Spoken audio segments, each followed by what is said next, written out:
이 새벽에 하나님의 말씀을 사모함으로 나오신 모든 성도님들을 축복하고 환영합니다.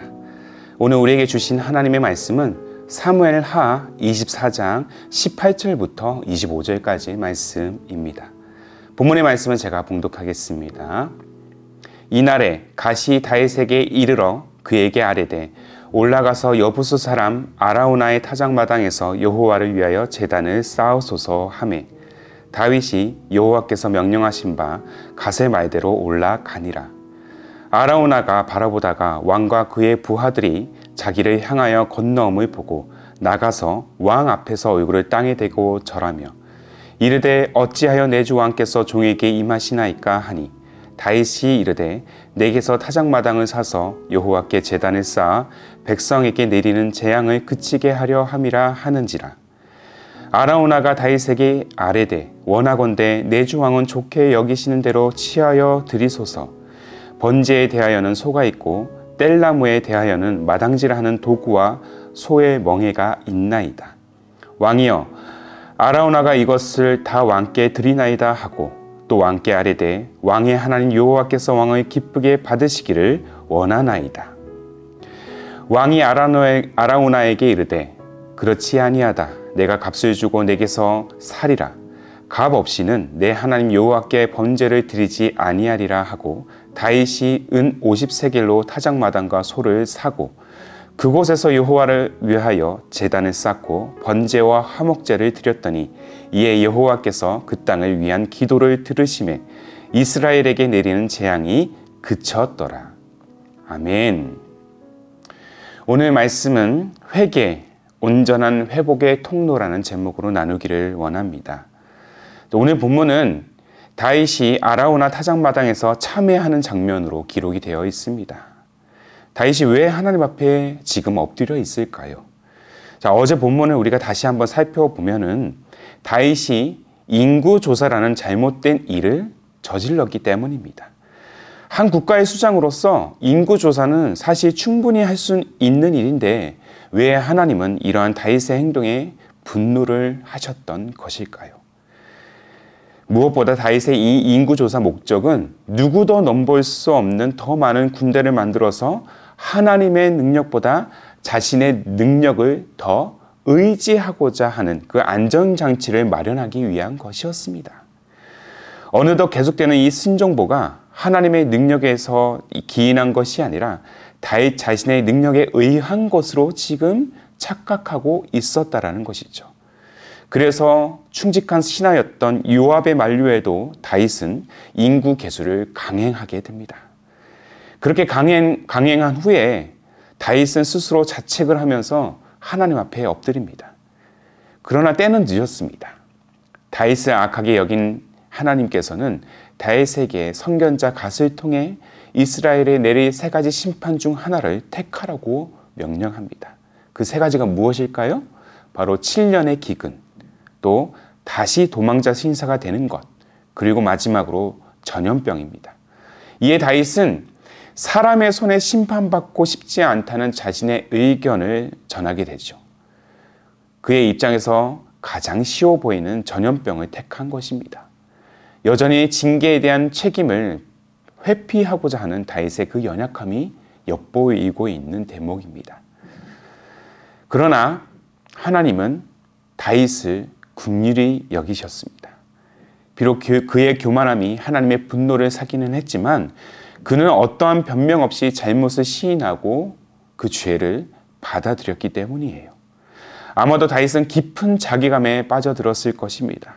과거에 하나님의 마음에 합한 자라는 그 엄청난 칭호까지 얻었는데 도리어 하나님을 불신하는 그 행동을 저질렀으니까 말이죠. 다윗은 하나님의 그 명령에 따라서 아라우나의 타작마당에서 제단을 쌓기 위해서 들어섭니다. 이미 아라우나와 그의 가족들은 칼을 들고 맹렬한 기세로 자신의 집을 주시하고 있는 천사를 발견하고 숨어 있었습니다. 다윗은 아라우나에게 타작마당을 매입하겠다고 말합니다. 자, 본문 21절의 말씀입니다. 제가 읽겠습니다. 이르되 어찌하여 내 주 왕께서 종에게 임하시나이까 하니 다윗이 이르되 내게서 타작마당을 사서 여호와께 제단을 쌓아 백성에게 내리는 재앙을 그치게 하려 함이라. 아라우나는 왕에게 엎드린 후에 자신의 땅을 값없이 드릴 테니 왕께서 원하시는 대로 사용하라며 매입을 정중하게 거절합니다. 하지만 다윗도 강경했습니다. 값을 치르지 않은 물건으로 하나님께 예배를 드릴 수 없다는 그 이유 때문이에요. 자신을 희생하지 않고서는 회개를 의미하는 그 번제를 온전히 드릴 수 없다고 생각을 했습니다. 본문 24절입니다. 왕이 아라우나에게 이르되 그렇지 아니하다. 내가 값을 주고 내게서 살이라. 값 없이는 내 하나님 여호와께 번제를 드리지 아니하리라 하고 다윗이 은 50세겔로 타작마당과 소를 사고. 이 대목에서 우리는 다윗이 지금 하나님과의 관계를 회복하기 위해서 얼마나 간절한 마음으로 지금 제단을 쌓고 있는지를 알 수 있습니다. 자신이 직접 희생의 제사를 드리지 않고서는 죄의 심판은 결코 멈추지 않을 것이기 때문이에요. 사랑하는 우리 기쁨이 되는 교회 성도 여러분, 온전한 회개란 반드시 자기 부정, 자기 희생이 따라야 합니다. 다윗은 타작마당을 매입함으로 인해서 자신이 누렸던 그 권력을 내려놓았습니다. 그리고 하나님께 번제와 화목제를 이제 드리게 되죠. 자신은 죽고 다시 하나님의 사람으로 태어나는 그 과정 속에서 하나님만이 유일한 주인임을 선언하게 됩니다. 우리는 모두 예수 그리스도의 십자가로 말미암아 거듭난 존재들입니다. 죄인된 우리가 그리스도의 피값으로 말미암아 용서함을 받고 다시 하나님과 화목하게 되었다는 사실은 우리의 삶에 얼마나 큰 감동과 감사인지 모릅니다.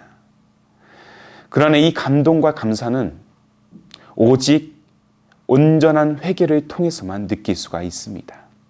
오늘 우리를 비롯한 모든 교회는 다윗처럼 자신을 내어드리는 예배, 곧 회개와 용서의 고백을 드린 것이 무엇보다 시급한 시대를 우리는 살고 있습니다.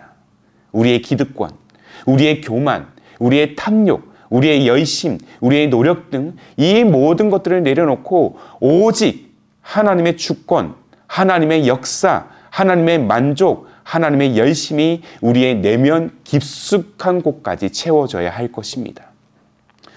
아라우나의 타작마당은 이 전염병의 재앙을 멈추게 했습니다. 본문 27절 하반절을 보시면 이에 여호와께서 그 땅을 위한 기도를 들으시매 이스라엘에게 내리는 재앙이 그쳤더라. 온전한 회개를 통해서 지금 다윗은 그리고 이스라엘은 온전한 회복을 맞이하는 그 순간을 우리는 목도하고 있습니다. 그리고 역대상 22장 1절을 보시면 아라우나의 타작마당은 훗날 하나님을 예배하는 성전이 됩니다. 재앙이 시작된 곳에 은혜와 사랑이 회복된 것이죠. 끊임없는 회개와 용서의 고백이 넘쳐나는 그 성전 안에서의 예배는 이전보다 더 큰 은혜와 치유의 역사가 일어날 것입니다.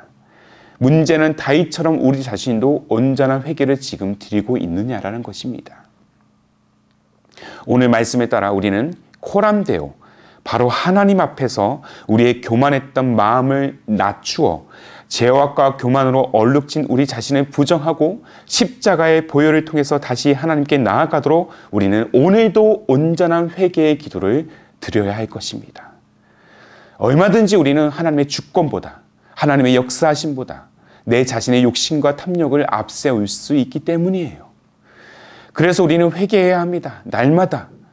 존 오웬은 죄의 용서라는 책에서 죄인들을 위한 하나님의 회개 촉구는 하나님 안에 용서가 있다는 것을 드러낸다.